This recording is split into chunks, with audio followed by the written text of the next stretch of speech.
Beneath Kansas's wide skies and quiet prairies lies a world of ancient mysteries, from sacred springs once thought bottomless to lost cities hidden under soil and strange ruins far from their homelands. The state holds secrets that blend legend with history. These hidden places remind us the plains are anything but empty. They're alive with forgotten stories. Etzanoa, the Great Lost City. When you walk across the prairies near Arkansas City in southern Kansas, you see wide fields, patches of woods, and the slow bend of the Arkansas River. At first glance, it looks ordinary, like land that has always been farmland. But under that ground lies the story of a city once so large that it startled Spanish explorers who passed through more than 4 centuries ago. That city was called Etzanoa, remembered today as the Great Lost City. What makes it remarkable is not just its size, but the way it vanished so completely that for generations people argued whether it ever really existed at all. The first descriptions of Etzanoa come from Spanish expeditions around the early 1600s. They were looking for gold in new territory when they stumbled onto something entirely unexpected, a settlement of the Wichita people that stretched for miles. They wrote about grass houses shaped like domes, each large enough to hold an entire family. They noted endless fields of crops, corn, beans, and squash, that seemed to go on without end. Some reports estimated as many as 20,000 people lived there. To put that in perspective, that would have made Etzanoa bigger than many European cities of the time, and certainly one of the largest settlements in all of North America. It's hard to picture this when you're standing on the site today. There are no stone walls, no pyramids, nothing tall rising out of the prairie to remind you of the past. The Wichita didn't build with stone. They built with wood, grass, and earth. Over time, those structures melted back into the ground, leaving little that the eye can catch. That's part of what made Etzanoa so mysterious for so long. Later settlers found no towering ruins, no clear evidence of a great city, and so the Spanish stories were dismissed as exaggeration or even fantasy. But recent archaeology has changed that view completely.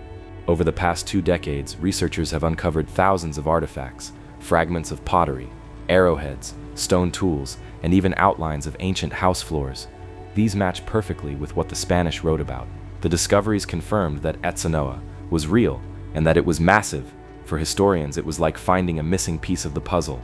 It showed that the Great Plains weren't just empty stretches of grass dotted with small bands of people. They were once home to thriving communities with organized cities and large populations.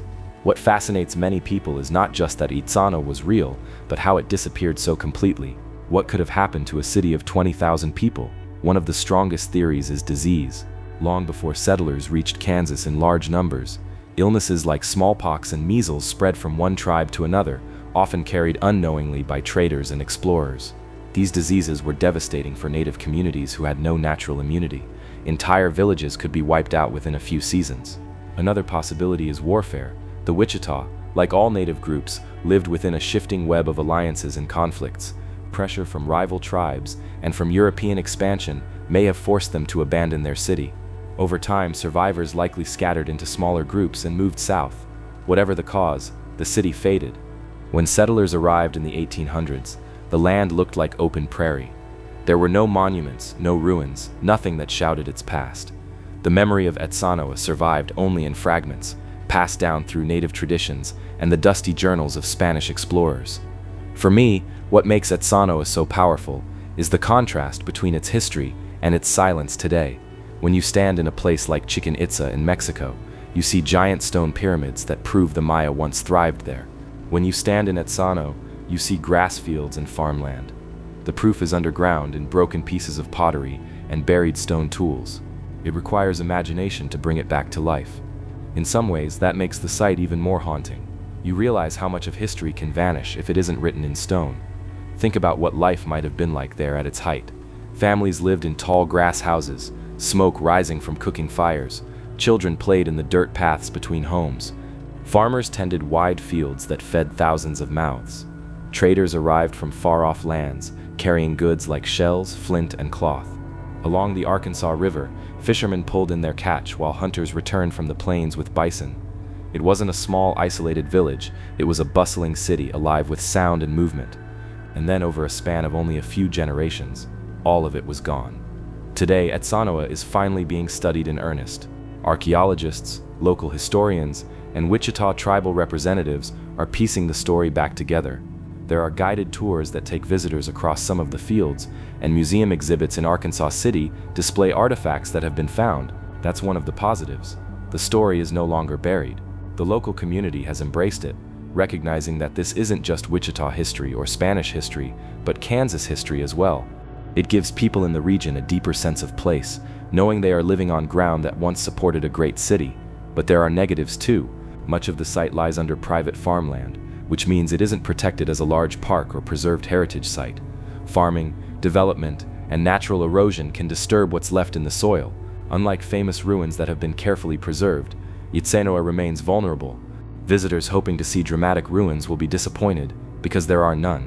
What you see looks plain, and in that sense the mystery is harder to connect with unless you know the history. I don't lean too far into romanticizing it or dismissing it. My opinion is neutral, shaped by standing on that land and realizing how both grand and fragile history can be. Etzanoa reminds us that civilizations don't always leave behind stone monuments. Sometimes they leave behind silence, and it takes patient work to uncover their story again. To me, that's what makes Etzanoa fascinating. It's proof that greatness can exist in places we least expect, even if the evidence is hidden under ordinary soil. As for the present situation, Etzanoa is slowly gaining recognition. Archaeological digs continue, uncovering more artifacts and helping us understand how people lived there. Community groups in the Wichita tribe are involved in telling the story and protecting what remains. Arkansas City has leaned into the mystery, creating exhibits and programs to educate the public. At the same time, the site is still mostly farmland with few markers, so it doesn't yet feel like a major historic park. If you visit, you'll see quiet fields and hear the wind through the grass. The land looks ordinary, but knowing what lies beneath changes the way you see it. In that sense, Etzanoa remains a place of hidden wonder, a lost city slowly remembered, piece by piece after centuries of silence.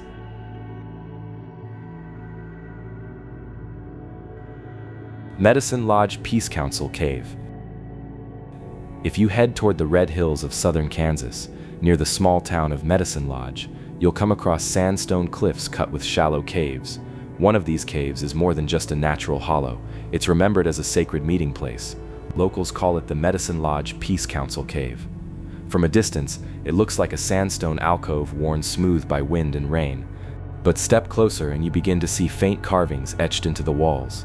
These markings, along with the stories tied to the site, connect it to a long history of both native ritual use and one of the most important gatherings in Kansas history.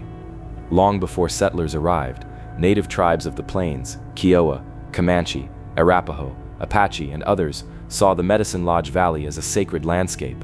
The area's springs and caves were tied to healing and ceremony. The cave itself was used for rituals, and over time people left carvings and symbols in its walls. These weren't random scratches, they carried meaning, though much of it is now lost or debated. Some appear to be animal figures, others geometric designs. For tribes that lived in a world where land, spirit, and survival were all tied together, the cave was a place of power. The cave's story expanded in the 1800s, when the U.S. government sought to secure peace with Plains tribes. In 1867, the Medicine Lodge Treaty Councils were held in this very valley. Thousands of native people gathered near the cave, joined by government representatives, soldiers, and interpreters. It was one of the largest meetings ever held between the U.S. and the Plains tribes. At the time, tribes faced growing pressure from settlers and the military. The government promised land, food, and supplies in exchange for the tribes moving onto reservations. Standing in that valley, with smoke from campfires filling the air and the sandstone cliffs looming above, it must have felt like history was turning in real time. The cave was not just a backdrop. Many accounts suggest it was used as a gathering place for council discussions and private talks among tribal leaders. Imagine the weight of decisions made in its shade, leaders weighing the survival of their people, knowing the promises being written might not hold. The treaties signed there did mark an end to certain conflicts, but as history showed, the promises often broke. For the tribes, the Medicine Lodge councils became a symbol of both hope and betrayal. What remains mysterious are the carvings on the cave walls. Some may have been made during that time, others much earlier. Scholars and enthusiasts have debated their meaning for decades. Were they ceremonial markings, hunting records, spiritual symbols? Without a clear key to their language, they remain open to interpretation.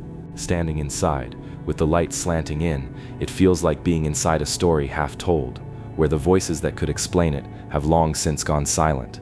Visiting the cave today is a different experience. The positives are clear. It's preserved as part of a memorial to the 1867 peace councils, and there are efforts to maintain access for education and reflection. Walking into the cave, you can still see the carvings, though many are faint. There are signs and plaques that explain the history of the treaties and the native presence in the valley. For anyone interested in history, it offers a tangible connection to both ancient traditions and a defining moment of the frontier era. But there are negatives too. Time and weather have taken their toll. Some carvings are worn down, barely visible, and human interference has made things worse. Over the years, visitors carved initials or graffiti into the sandstone, damaging fragile markings that had survived for centuries. The sandstone itself is soft, eroding slowly, which means the details of the cave continue to fade no matter how much care is given. For a site so tied to memory and ceremony, that loss feels personal, as if we're letting a voice slip away. When I think about the Medicine Lodge Peace Council cave, I don't lean into either celebration or sadness alone. My view is neutral, shaped by the mixed history it represents. On one hand, it's inspiring to stand in a place where leaders once tried to carve out peace in a violent time. On the other, it's sobering to know that many of the promises made in that valley were broken, leading to years of suffering for the tribes. The cave itself holds both truths: the spiritual power of native tradition and the hard history of broken treaties. The present situation at the site is one of cautious preservation. The cave is accessible as part of the Medicine Lodge Peace Treaty Memorial, which hosts events that retell the story of the councils. The town even holds reenactments every few years, with participants playing the roles of tribal leaders and government officials.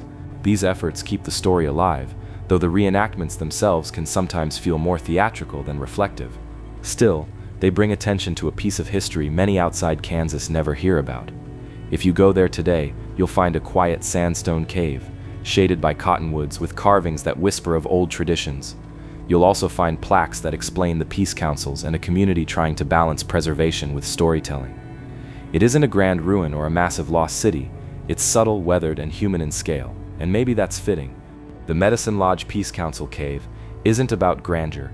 It's about memory, choices, and the echoes of people who once gathered in its shelter to decide the future of nations.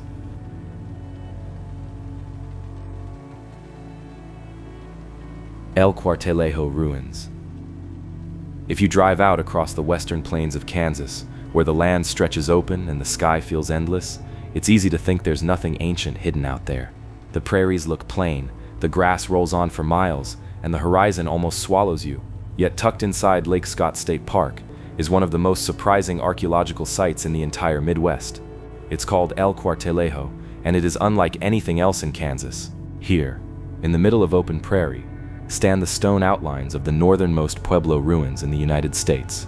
They aren't grand or towering, but their story reaches back to a time when native people were forced to make choices that shaped their survival. The name El Cuartelejo comes from a Spanish word meaning far quarter, or far away place, and the name fits. The people who built it were Pueblo refugees, fleeing north from New Mexico in the 1600s. Spanish colonists had moved into the Rio Grande Valley, bringing missions, forced labor, and attempts to erase native traditions. Many Pueblo groups resisted, and some even staged large revolts, but not all could hold their ground. For some, the only option was to escape.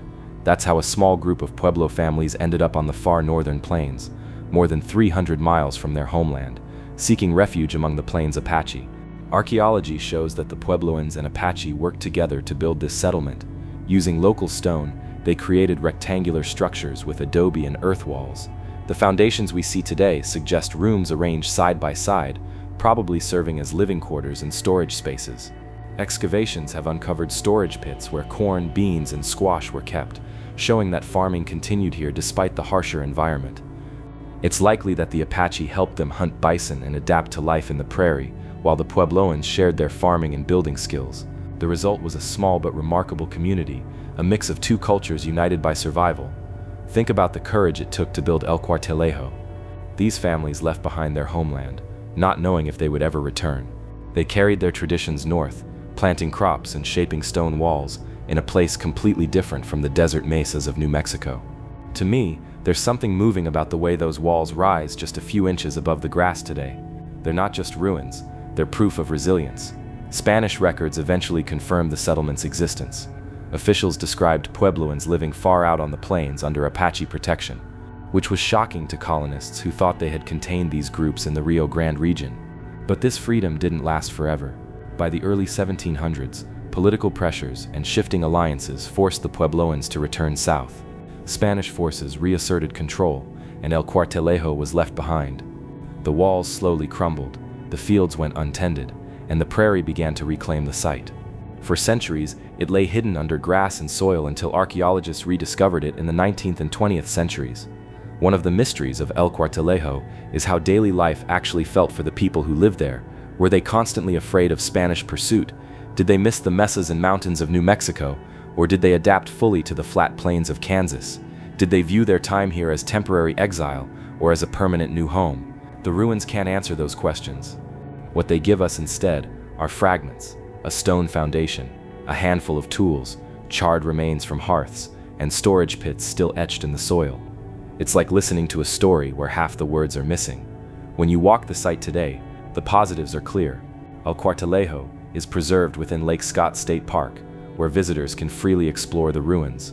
Signs provide context, explaining who lived here and why. Archaeologists have carefully studied the site, so what we know has been pieced together from real evidence, not just legend.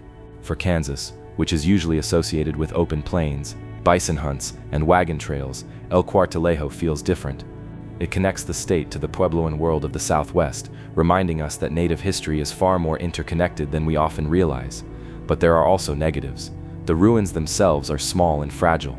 The stone foundations only rise a foot or two, and without the interpretive signs, you might not even recognize them as a historic site. Weathering is an ongoing problem, since the sandstone and adobe remnants erode naturally. Over the years, there have been issues with vandalism and visitors walking carelessly across the site. Preservation is a constant struggle, because unlike stone cities in the desert, El Cuartelejo sits in an environment where rain, wind, and frost steadily eat away at what's left. Another downside is expectation. Visitors sometimes imagine a sprawling pueblo like Mesa Verde, but when they arrive they find only low ruins. Without taking the time to learn the story, it can feel underwhelming. Personally, I look at El Cuartelejo with neutral respect. It isn't a breathtaking ruin, but it doesn't need to be. Its meaning lies in its context. These walls tell of people on the run, carrying their culture with them to a place where no one expected to find it. To me, that makes it powerful. It shows how survival sometimes requires blending traditions, starting over, and carving out a home in a strange land. It's not a grand monument to conquest, it's a quiet testament to endurance. The present situation at El Cuartelejo is a mix of protection and modest recognition. Lake Scott State Park has done important work in preserving the ruins and sharing their story with visitors. The site is open and easy to access, with walking paths and signs to guide you.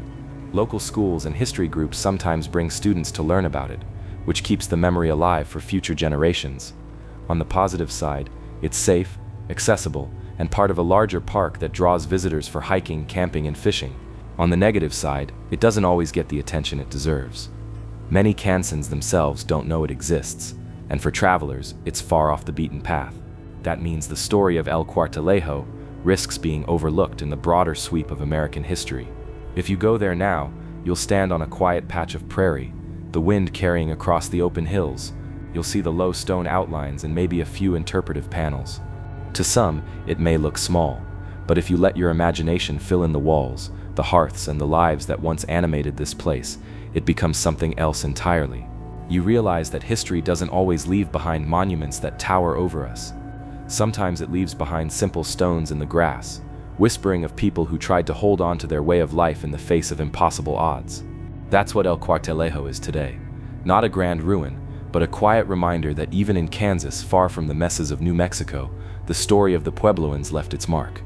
It's a place where two cultures met, built, and survived together, even if only for a generation or two.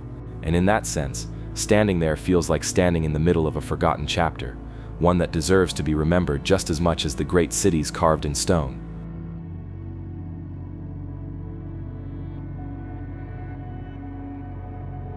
Big Basin and St. Jacob's Well. If you travel into the rugged, rolling grasslands of southern Kansas, you'll eventually come across a place that feels different from the flat prairie surrounding it. Out of nowhere, the ground seems to sink into a wide, deep bowl.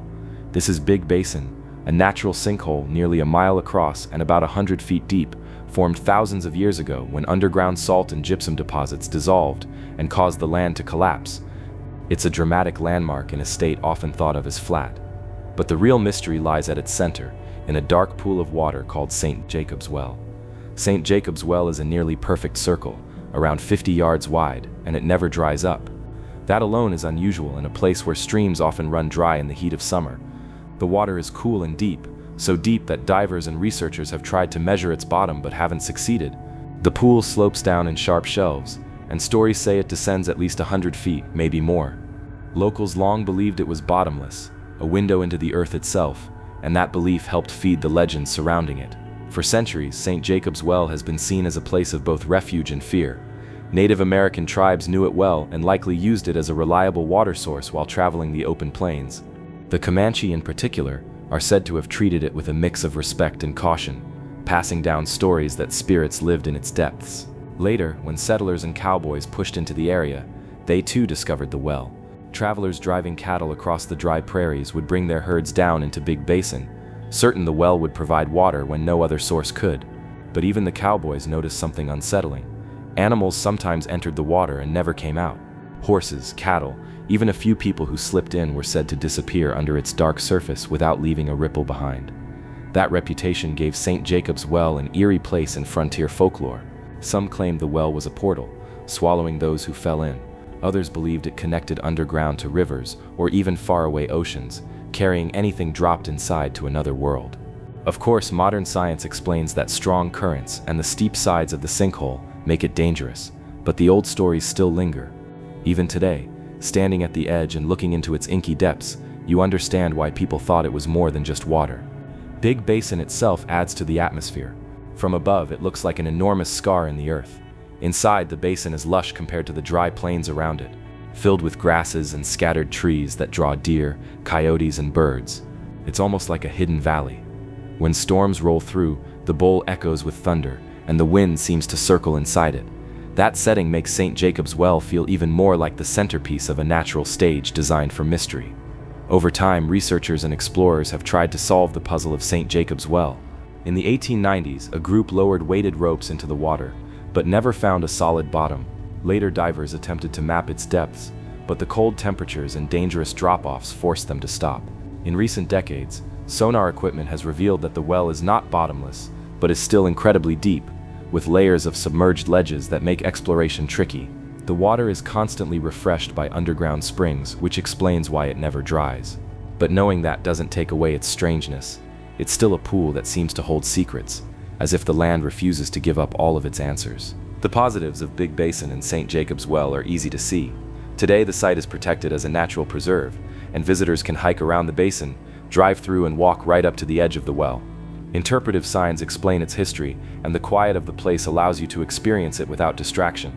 For Kansas, it's a rare geological feature, and it offers a sense of wonder that you don't often find in the open prairie. Wildlife thrives there, and the setting feels almost untouched compared to more developed parks. But there are negatives too. The well is fragile, and careless visitors have sometimes damaged the site, leaving trash or disturbing the natural balance. Swimming is forbidden because of the danger, but there are still reports of people trying to test the waters. Erosion is another issue, as the edges of the basin shift and change with rain and wind. The site is also remote, which means it doesn't get as much attention or funding for upkeep as other tourist spots. Some people who visit expecting a dramatic landmark like the Grand Canyon leave disappointed, not realizing that the mystery lies in the atmosphere and stories rather than sheer size. From my point of view, Big Basin and St. Jacob's Well are worth the trip. I don't see them as spooky in the sense of being haunted, but they do carry a heavy feeling, as though the land itself remembers more than it lets on. Standing by the water, looking into its still, dark surface, you feel a mix of calm and unease. It's not the kind of place where you want to linger too long, but it's also not one you forget once you've seen it. My opinion stays neutral. I don't think it's magical, but I do think it's a powerful reminder of how nature creates places that resist being fully explained. Today, the site remains open to visitors under the care of the Kansas Department of Wildlife and Parks. You can drive down into Big Basin, hike around the rim, and walk carefully to the edge of St. Jacob's Well. The water still lies there, dark and cool, and even on the hottest summer days it doesn't waver. It remains a destination for those curious about Kansas's hidden corners, a place where natural wonder and old legends meet. And while science can explain part of it, the well still keeps some of its mystery, which is exactly why people continue to seek it out.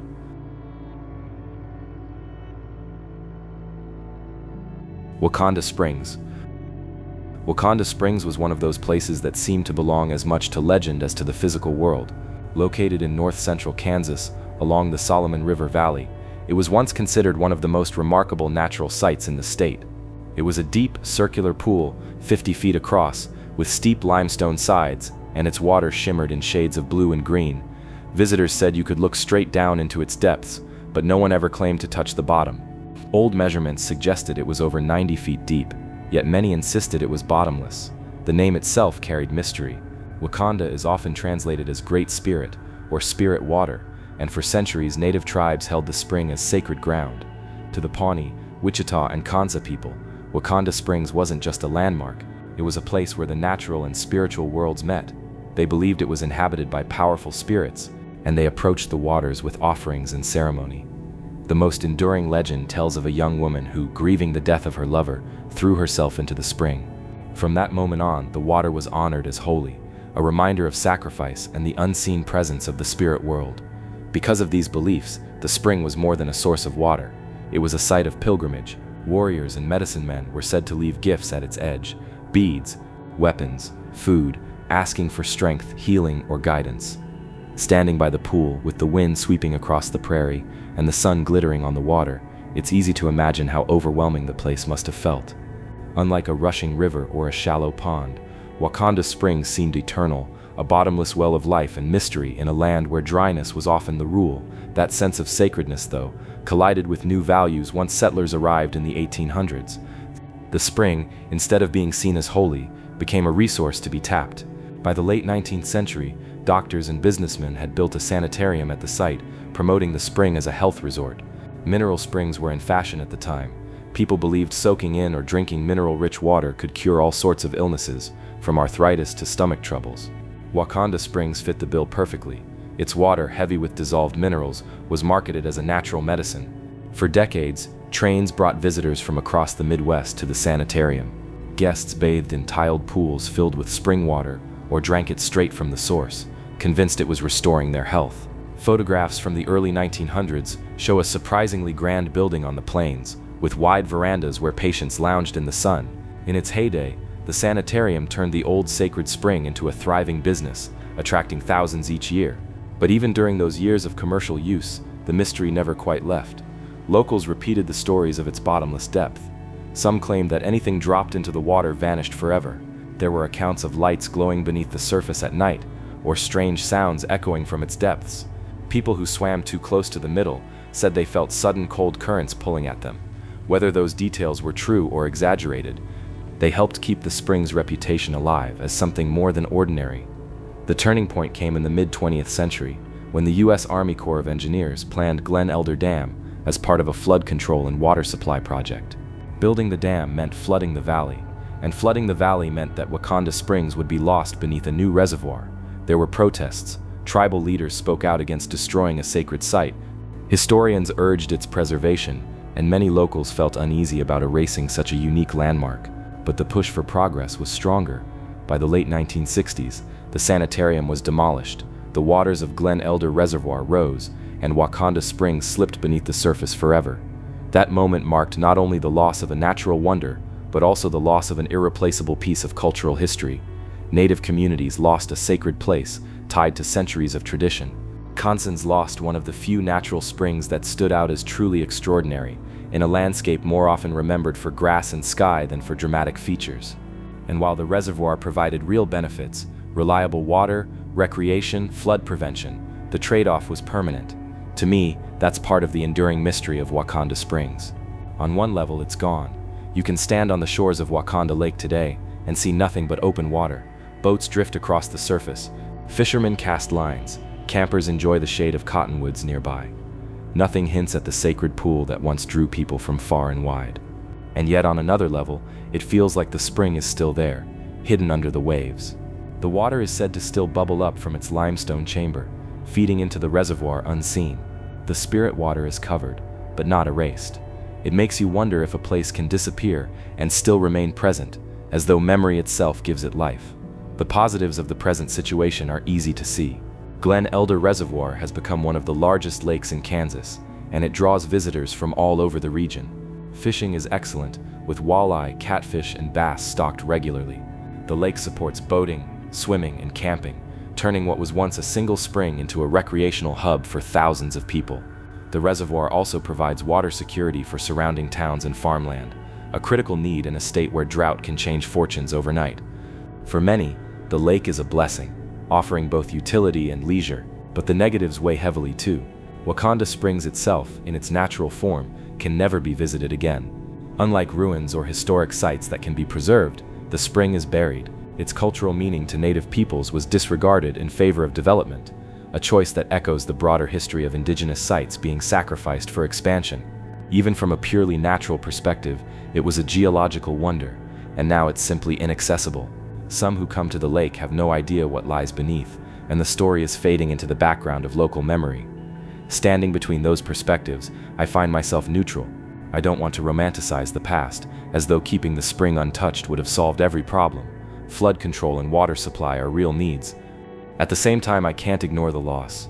Waconda Springs was a rare thing, a place where natural beauty, mystery, and spiritual significance overlapped. To lose that for a reservoir feels like a trade that can't be undone. Yet here we are, living with the result, benefiting from the lake while remembering what lies below it. If you visit today, you'll see the calm waters of Waconda Lake stretching wide under the Kansas sky. Families camp on the shorelines, anglers fish off docks, and birds skim the surface in the evening light. The place feels peaceful, even ordinary at times. But if you know the history, you can't help but look out across the waves and imagine what rests beneath. Somewhere down there, beneath layers of water, the limestone walls of Waconda Springs are still intact, still bubbling, still hidden. The Great Spirit's water is submerged, but in stories, in memory, and in the quiet sense of something just out of reach, it endures.